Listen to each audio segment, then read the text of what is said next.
Discussions are naturally ignited when you get a group of women together in the outdoors. We love to talk and we love adventure. But what we observed was a lack of relatable conversations happening, like between other women. So we put together a panel of experts and influencers to guide and start the conversation. But we rely on you to bring that discussion to another level. So let's get you outside confident and comfortable. Let me introduce you to our panel. My name is Cyndi Wyatt. Marilee Valkass, join us, please. Hi. Thank you so much for being on the show. Thank you for having me. This is very exciting. Tell me a little bit about yourself. So my name is Marilee, and I work at REI Burbank as an action sports specialist. I'm also an outdoor educator and adventure coach, and just overall outdoor multi-sport athlete. Awesome. Next we have Saveria Tilden. Woohoo! Yeah. Awesome. Thank you. What a dream team. I know, right? My name is Saveria, and I am a marketing consultant and founder of The Adventurous, as well as a rock climbing guide and adventure guide. And I like to say I'm an instigator of fun. All right, you are. Awesome. Awesome chick.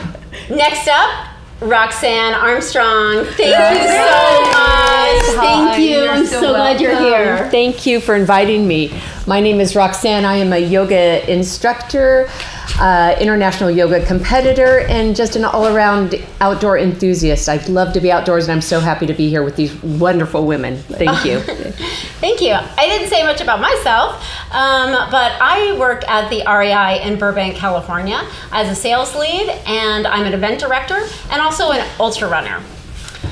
Let's kick off this show, and we have an awesome sponsor for today's show. Yes, Saveria. Our sponsor is Rinse Bath and Soap Company. It's a woman-owned business that makes amazing natural products for bath and body. And we have 20 Peppa Foot Bombs, which are amazing foot bombs that we're going to be giving away to the first 20 people who add questions to the chat. So participate in our chat. The first 20 will get a Peppa Foot sent to you. We will contact you later on that.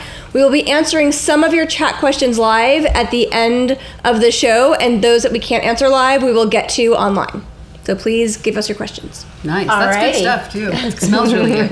So let's light the fuse and get this topic started. Let's do Marilee, it. what do we got for today? Well, girls, Mother Nature is calling you, and we want to find out what the heck is keeping you from getting outside. You know, it's we have all kinds of barriers in our day-to-day lives, and we just want to talk about them. So definitely, as Cyndi said, go ahead and post your questions and share some of your experiences. But we're going to talk about the top 5 kind of barriers that we've identified. Cyndi, you want to go ahead and list those?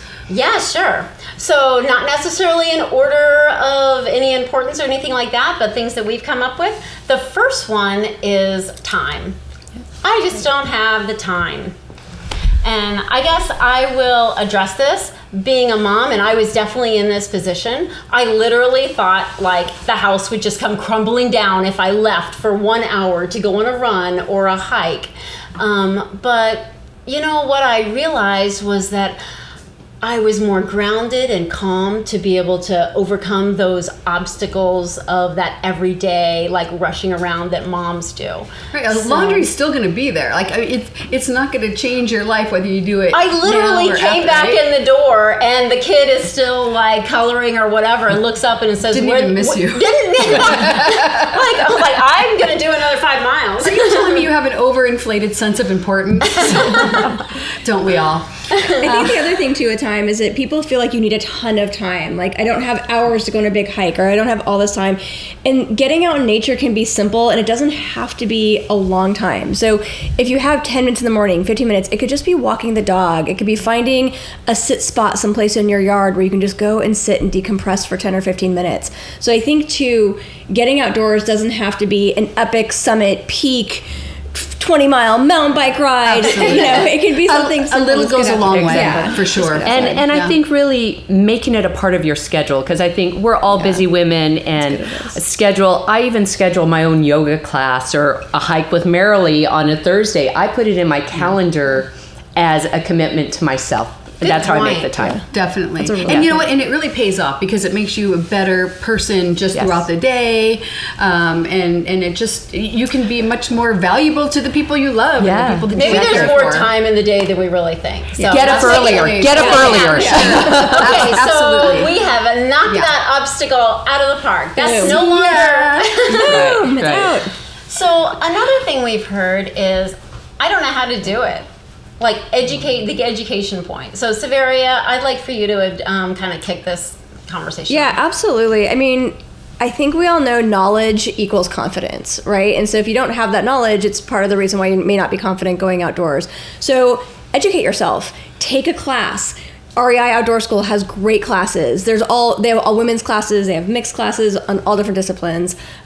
Chicks Climbing and Skiing has amazing all women specific things for outdoors. So there's tons of classes that you can take to get out. You can also educate yourself through like friends, through meeting other people. There's different ways you can do it. Also hiring a guide, like get some one-on-one time with somebody. So friends, professional resources, classes, guides, those are all great ways not only to educate yourself, but also, you know, get more knowledge and get to know other people. Yeah, and I think, you know, to get started, you mentioned the REI classes. So there's some in-store classes that they offer for free. Right. You know, so, you know, learning how to, you know, preparing to go camping, and it's all camping basics, hiking basics, backpacking basics. These are all just baby steps that you can take that can get you started right away. I mean, And if they're they super say easy. if they say beginning, you're welcome. Absolutely. You're totally green in the subject. Yep. You're welcome. Yep, definitely. And I even think some of the local city colleges have classes that you could enroll in. I've seen Definitely. some of the information out there. Reading There's books, so much any information. sort Yeah, of, like, online, knowledge. of course. Online is You know, great. A lot of absolutely legitimate websites Yes.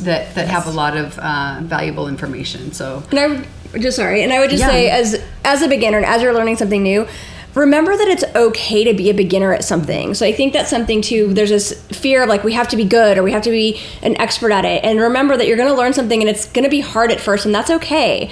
Like a lot of times when I would teach stand-up paddleboarding classes, women would be getting, or men, everyone would be getting super frustrated, and they've been doing it for 20 minutes of their Yeah. entire life. Yeah. Right. So putting in perspective, when you're learning something new, give it time, take deep breaths, and just like soak in that knowledge and keep practicing. and have fun. Yeah. I mean, that's the whole idea. Have fun. Don't take yourself too seriously. I think that kind of ties into what you're saying. I mean, it doesn't have to be hard. You just have fun. Lower your expectations. In fact, I do that a lot. I have very low expectations of myself, and it really works. I'm great. Well, you're sitting here, so I guess Here I am. you're an expert now. I am. That's right, because you said so. Thanks. Okay, number 3 on the list is I don't have other friends that are adventurous, and I don't know who to go out with. So, Marilee, would you like to launch Girlfriends, this? you out of got the- friends out here that want to play in the outdoors with you. Okay, maybe your current group of friends, they're not going out there and exploring the wild, but you know what? There are plenty of us who are, and we want you to come out with us. And there's plenty of other girls looking for people like you. Even grab one of your current girlfriends. You got a wine club, right? Grab one of your wine club buddies and let's go out. Let's go to one of these classes and learn about backpacking or hiking. And I mean, it's really not that hard to do. There's also meetup groups. There's the Sierra Club. There's so many organizations, girls who hike, women who hike, all of these clubs that you can find online, ton in the LA area. If you want to learn how to mountain bike, there's Girls Gone Riding. They're all over Southern California. And there's other organizations and clubs all over the country, all over the world. So just all you have to do is get on this little thing called Google, and you can actually find a lot of opportunities. So, how do you discern between the good and the bad, the meetups that are legit, and things like that? Like, what are some buttons that you see, like red flags, like whoop, no thank you? So I would say depending on your level. So if you're a total beginner, you might want to start with something that's actually a class, not just a meetup, right? Or something, or look at the qualifications of who's leading the group or who's leading the hike. So and also look for things that say beginner, because they're going to be expecting beginners to show up. As you get more advanced, you can probably reach out to different groups once you have that knowledge and you're more self-sufficient. But definitely as a beginner trying things, I would say try to look for groups and look for organizations that are supportive of sort of that beginner person. For sure. And don't underestimate your own judgment. I mean, you can go to meetups, and meetups have different cultures, just like in any other organization that you go to. And, you can decide, do I like these people? Do I feel confident with these people? Or maybe I have to try another one. Sometimes you have to try a couple different groups to find out, okay, this is the right one for me. And I think this is all great, but this also can be overwhelming, right? It's like, oh my God, I've got to go on Google. I've got to research this. I guess sometimes it's like your friend, your neighbor, just like, hey, let's go for a walk. Let's just get outside and go for a walk. Yeah, I know. That's how we started. Do you have some experience with this? Yes, exactly. That's how the two of us met. Just my neighbor, let's go for a walk, walking our dogs. And it's led on to before we knew backpacking in this area. Yeah. So yeah, exactly. Yeah. And also classes, if you sign up for a class, remember that a lot of times people are taking that class because they're like you, they may not have anybody to teach them, they don't have people in their world who want to try rock climbing or want to try mountain biking, and so all of a sudden you meet other people who are at the same level who want to start doing this, so a lot of times you make friends taking classes too. And you think you're alone in this, I'm the only person that wants to be, and everybody feels alone in this like class or what have you. A way that I encourage, like in the trail running community, to meet other folks is to join a race. And I'm not saying you have to be committed, like, you're going to join a race, you're going to win. And what are you going to do? You're going to win. You're not going to be my friend if you don't win. No, you're going to gain like 2,000 new friends, and they all need to put in these miles. And especially the trail running community is just so grounded and close and quaint, as I put it. So joining a race or an event like that, you get to know a new sphere of friends. And then, some of those friends that you might not have thought are very adventurous, all of a sudden they're like, I'd like to go riding a bike with you today, or something like that.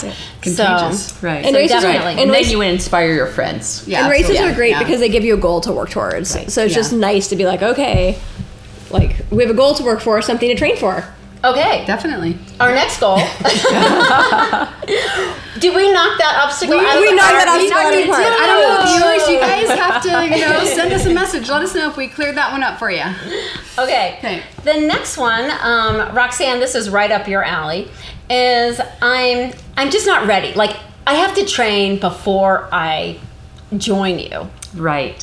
It's so interesting. I was a personal trainer for a long time. I'm now a yoga teacher. And I think, not that we do yoga outdoors all the time, although sometimes there are classes or just do yoga outside. But the first thing people say is, I'm not flexible enough, which is ironic because that's why you go to a class, to learn. Again, going back to being a beginner.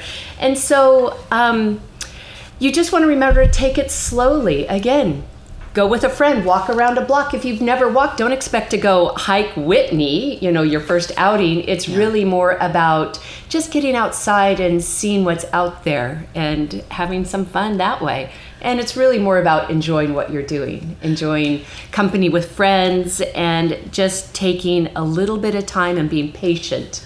Number one, I think we've said those things before, too. How did you feel on that first backpacking trip? Oh, right. So my first backpacking trip with Marilee, yes. I was on a trial basis. I was... to the summit. Yes. And the thing about that, not ready, is asking questions. I think I asked you a million questions. What do I take? What do I wear? How much should my pack weigh? All of these questions. What food? A million questions. So it was educational. And we started hiking and together. And it was friends. In the mornings. Yeah. So all of this just comes together, that you might not be ready, but you take small steps and then you take bigger ones. I don't know if you ever feel ready. You know, like if you True. just wait until you're ready, You're gonna be dead. yeah, just join the Just class. go. Yeah. Because the results Yeah. will come. Well, and the thing is that, one, do it on your own terms, and you find the friend or the group that's going to be supportive of maybe your fears and maybe your abilities, and they're going to help you. They're going to help you grow and get through it. The other thing is just keep it fun. Yes. And doing it with friends and with fun women. Yes, exactly. Okay. That makes all the difference. So don't you worry are about- ready. yeah, You're ready. Don't worry girl. about your fitness ability. Yep. Just join the You're class. ready. Results will One come. step at a You time. are ready. Okay, obstacle number 4. Boom! Boom, chicka boom. Okay, now there's this big elephant in the room. This is one of the number 1 reasons that women don't go outdoors is fear.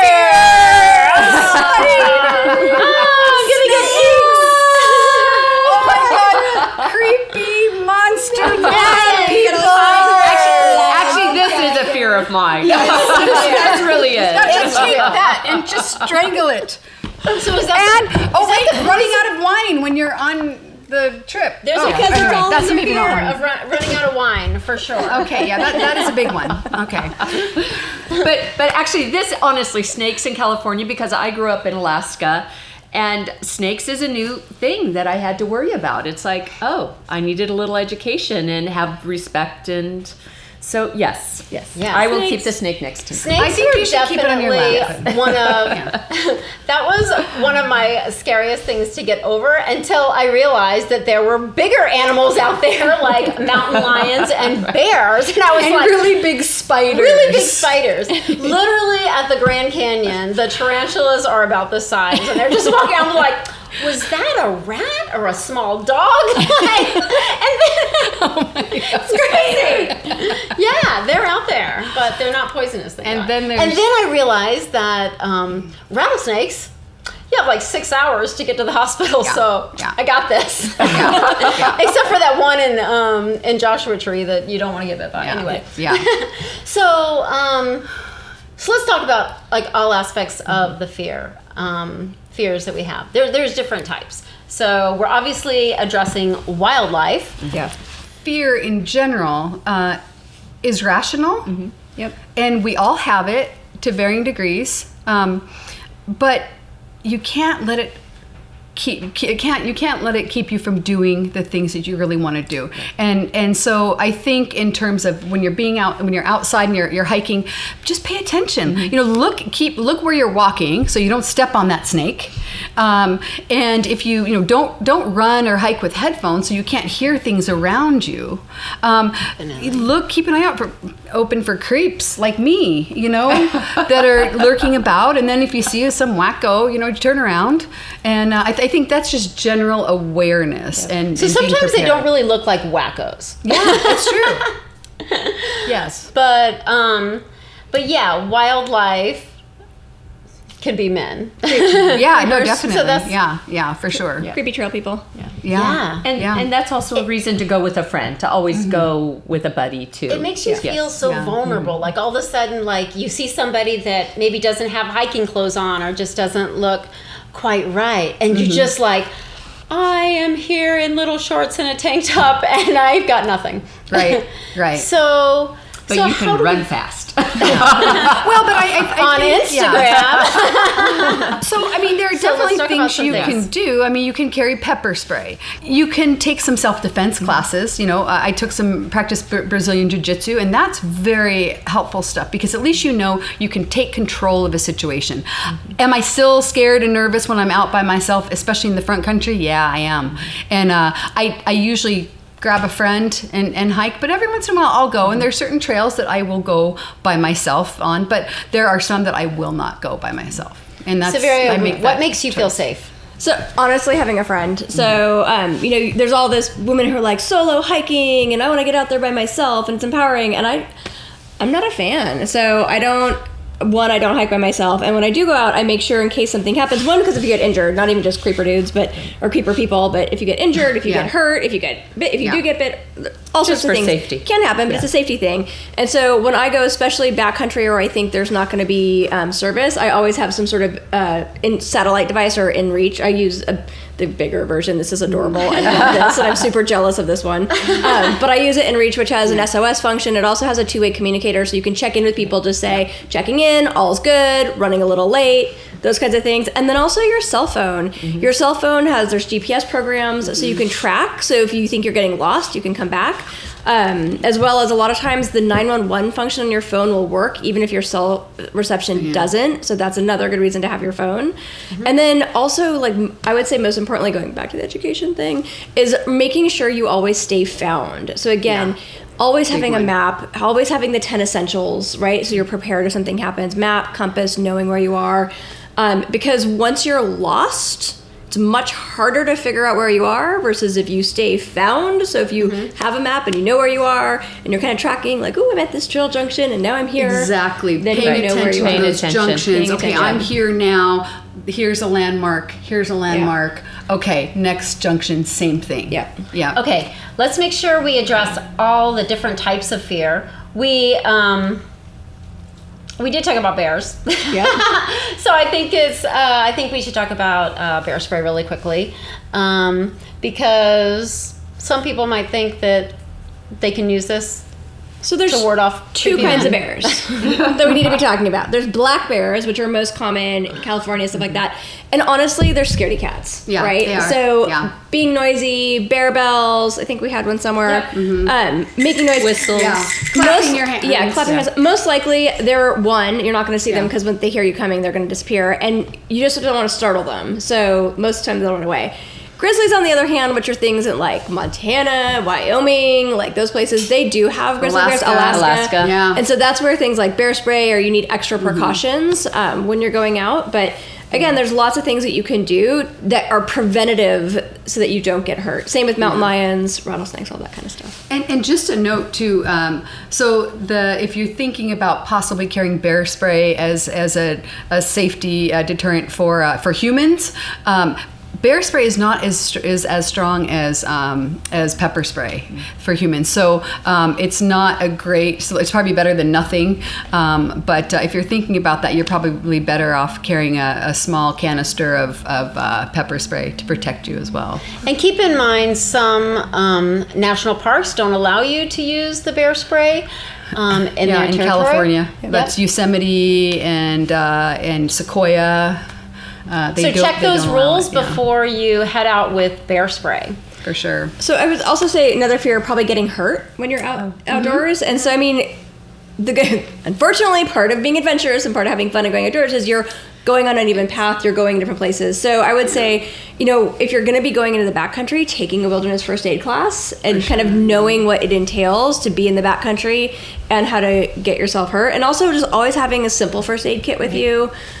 Scratches, bumps, bruises, stuff like that. Absolutely. And Asthma inhaler, whatever you just need, acknowledging, like, just knowing that it's going to happen. Yeah. And again, that's just awareness. Be careful. If it doesn't feel right, don't do it. Got it. Yeah. Okay, so if we kind of knock that fear out of the park, boom! Okay. So now, goodbye, kitty cat. Okay, so now it is time to hear from our audience. Do you guys have any questions for us? Oh, conjuring. We're getting the questions. And keep in mind, these discussions, if you contribute to our conversation, then we are gonna send you our Peppa Foot, so you're gonna have like soft and subtle feet. Smells really good too. Yeah, it does. It does. Yeah. Okay, bring down the question. Bring down the question. Here they come. Yeah. Awesome. Okay. Thank you so much. This is so exciting. All right. Okay, great. That's our first question. Okay, let me hand them out. Oh, wow. Oh, no, where are my Glasses. Oh God! I threw them for a loop. Are we old women or what? Should we start with Roxanne? Here, let's see. This is question number 3. They're numbered. That's okay. it's okay. Just go. Okay. From Tanya. How does social media impact the outdoor experience? That's a great That's a That's question. a I love great it. question. That affects things like I'm not good enough. I'm not ready to go out there, because you're seeing all of these images of these perfect, beautiful athletes, that are in perfect form. I think we posted some of those. Yeah, they're us, and I am so sorry. I'm so sorry for those. But no, I think that's right, because so it true. sets an unreasonable standard, and I think those are a lot of the posed shots, right? But I do have to say, it also impacts in a good way where people are inspired. Absolutely. Like, wow, Yeah. that's really beautiful. I'd love to go there. Where are you? Yeah, Yeah. I didn't Yeah. know that peak existed Exactly. in Yeah. like an hour away from So Los for me Angeles. personally, even though I think this was, I'm assuming impact in also that we're always behind our camera and doing things like that. But I feel that in social media, when I see beautiful shots of people outdoors, I'm inspired, Yeah. and I want to get outdoors. That's what happens to me. So. Yeah. I do too. I think I it's more think on so. the Overall, positive it's level. better. Yeah, I would say positive. I would definitely. also say being sensitive to when you're posting where you're going, because a lot of times it's inspiring to be like, oh my God, this is beautiful. I definitely want to go visit here. But then if you're posting someplace that's sensitive, like it can also get overrun. And so just knowing that if you happen to have somebody share with you a really special place or something that can be sensitive and can be harmed by a lot of people, just being respectful of like the leave no trace perspective of it. For sure. There you go. Definitely. Yeah, it just makes places much more All right. popular. This is a good question for you to answer. This is a good question for me. So, Drum roll. Erica, you've got me here. Yes. So how do you quiet your inner voice doing things when solo? Your inner voice of fear when doing things solo. So Erica, I don't do things solo because my inner voice is too loud and it takes away from my experience. So I have tons of friends who love solo hiking. It's where they rejuvenate. It's where they find peace and they love it. And a lot of them have done different things, and I know maybe you guys do some solo stuff so you can speak to better. But personally for me, I like a buddy. Like I like having a friend, at least my dog, although she's little, so she's not much like of help for the fear thing. But I actually like I like having somebody on the trail with me, and I also because I like the shared experience. Right. For me, part of it is Yeah, like, for sure. oh my gosh, look Absolutely. how pretty that is. Yeah. Well, and then you have somebody to Right. take your picture. Yeah. You don't have to do this. Exactly. And that's like an experience that Yeah. those two people, like, as much as you tell the story with others, they'll never really understand unless you were there. Yeah. So, okay, so I realized that we really went all in, like, we're not going solo. But I know a lot of people that I've spoken to that really enjoy that peace and getting to know other friends on the trail that they, and plus, from my experience doing the John Muir Trail, I did have a friend go with me, but what if that other person wasn't at my pace, or what if there was something really quirky? So you really have to choose your partners wisely, and maybe going solo, it lets that, it's more easy. You know, and you might be on worry. a soul-searching journey. I mean, you might want to be Right. alone, and there's nothing wrong with that. I don't fault anybody I for also doing think that. the question is more about, so this person apparently thinks, I'm already solo, I have these fears, what do I do? Yeah. Yeah. You know, and I think addressing a lot what Marilee or what we've all talked about here is just really trusting yourself and not to put yourself in situations, and just know that Right. you're okay. Trust yourself. And so I would say, listen to like, what is the fear? Yeah. Right? So is the fear that you're going to get attacked by an animal? Think through like, how realistic is it that you're really going to get attacked by an animal? Right. Is, like, think about what is it that's causing the fear, and thinking if you can have a rational response or a way to make yourself so that when you go out, you're not fearful of animals, of strangers. And of it's that a kind of normal stuff. thing to have. Yeah, I think right. because when I've come across, and we've come across people solo hiking, and women specifically, I think that's the question. And I remembered one woman saying she always has to have a conversation with herself to talk herself out of things and to just do it and know she's going to be okay. Well, and I think that combined with just good common sense, being aware, right? And you come out of it alive and well, and it just gives you that greater sense of empowerment, and I think that's really important about solo I worry travel. now more about crossing the street. I worry more. Yeah. It's more realistic that I'm going to get hit by a car than I'm going to get attacked by the mountain lion that we threw out the side. Those were two great questions, by the way. No, absolutely. Thank you so much. Okay. Okay, you got so one? so we have a question from Diane, and this is a really good question. She asks, "What advice do you have for people with mobility issues who want to get outside?" And I think it's a great question, and I think immediately reach out to your active friends, let them know you want to get outside, because I think shame on us. Sometimes we think, they can't walk so well. They don't want to come outside, but maybe we're just missing that, and I think that's a really important thing. The other thing is I have noticed that there's a much greater emphasis on mobility, like in the national parks. There's so much greater accessibility than they used to. What do you girls have? Yeah, without knowing the level of mobility issues that are going on, but we can, if you're in a wheelchair, these ramped, like all the ramped in the parks and things like that, there are different ways. How about like running? If you're a runner, somebody's in a wheelchair, maybe they want to go out and get out. You can take them out, I feel like we can do a lot better job of thinking of creative ways. There are some amazing stories, even about persons who have gone blind and that are running with a guide and somebody skiing and the woman that ran the Grand Canyon blind just this year, amazing, just this last year. Yeah, and I would say again, it's framing what being outdoors looks like to you, right? So definitely. Being outdoors or enjoying the outdoors or wilderness doesn't necessarily mean a peak or 15 miles in the backcountry. There are a lot of very what we consider front country, close to home opportunities, state parks, city parks that you can really find, arboretums, botanical gardens where you can go have these amazing outdoor moments and times that are more accessible. Yes, definitely, absolutely, But I say definitely reach out if you have a mobility issue. Reach out to people because if I knew somebody that wanted me to help, absolutely, I would love to do what I could, to help. Okay, I have a really good one from Lillian. So this is going to be a great closer for us because we're running out of time. So really quickly, she's asking, what experience got you hooked on the outdoor life? So I got this. My family would take me camping, since I was like 5 years old. The day we got out of school in June, we were taking that tent, we were going camping, and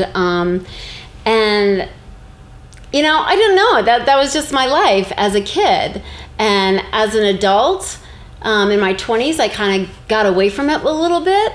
But when I really needed that peace and grounding and healing, I came back to nature. And then that's why I devoted my life to influencing other women and to get outdoors. So what was yours? Yeah, so I too had a very similar background growing up. I grew up in a family, we were camping every weekend, and so I'm very, very lucky that I had that upbringing. But I have to say, just like Cyndi, being outdoors with my girlfriends is just my favorite thing in the world. And every time I go out, I want to do it again and again and again, and I never want to come back. I just want to it's a good addiction. And that is just what fuels it. It's just my time with my girlfriends out in the wilderness, and there's just nothing better. That's awesome. Saveria, what you got? For me, I had the opposite, where when we were kids, we were like, we want to go camping, and my mom bought us tents and sleeping bags and put us in the backyard. We're like, have fun camping, kids. So it wasn't until my 30s, and I was working at a marketing company that worked in the outdoor industry, and I realized I might want some more knowledge about outdoor stuff. I always did team sports, and so I took the wilderness travel course with the Sierra Club here in Los Angeles, and it literally changed my life. So my whole career is focused on the outdoors. I'm teaching in the outdoors. It completely changed my life. And it was because the first time I went into the Sierra, and I just was happy. And I think also too, I was deliriously happy when I survived snow camping. And I was like, I didn't die. But there was just a feeling that I can't describe that just it was life-changing. So being able to get a little bit farther in the backcountry and feel comfortable and confident doing that was life-changing for me. Right. Well, I grew up in Alaska, so I spent all of the time outdoors, but I was still in the city in Anchorage. so it wasn't until, even though we did hikes, it wasn't that I had to do, go climb Denali or anything like that. It was we were always outdoor playing, whether it was skiing or skating, sledding, in the summer, just outside all the time. And it wasn't until I got older that I was more intrigued that I wanted to get out and do more things like backpacking. And then I met my friend Marilee, who lived down the street. And so next thing we know, I'm in the Sierras, and now we've done many adventures together. So it's been amazing. And I have to say, the outdoors is the place that makes me feel happy. Yeah. So makes me feel really good. That's awesome. That was such a great closing question for all of us. Thank you so much. Thank you for that one. Fantastic questions by all of our viewers. Thank you so much for joining us. Don't forget, you will be getting a Peppa Foot. Yay! So by Rinse, thank you again to Rinse Soap Company for giving us these. Yeah, and if we did not get to your questions, please continue to write them in the feed below, and one of us will be answering you and addressing that offline. So continue those good thoughts. And if you like this programming, please like us, share us, and email us at chickaboomtv@gmail.com. Bring us your topics, because you never know. That might be the one we choose for episode 2. We definitely want to hear from you. It's a discussion between all of us. And Chickaboom is a fun, lively discussion where we get women in the outdoors confidently and comfortable. Ignite the discussion. Ladies, thank you so much. Cheers. All right. Chickaboom.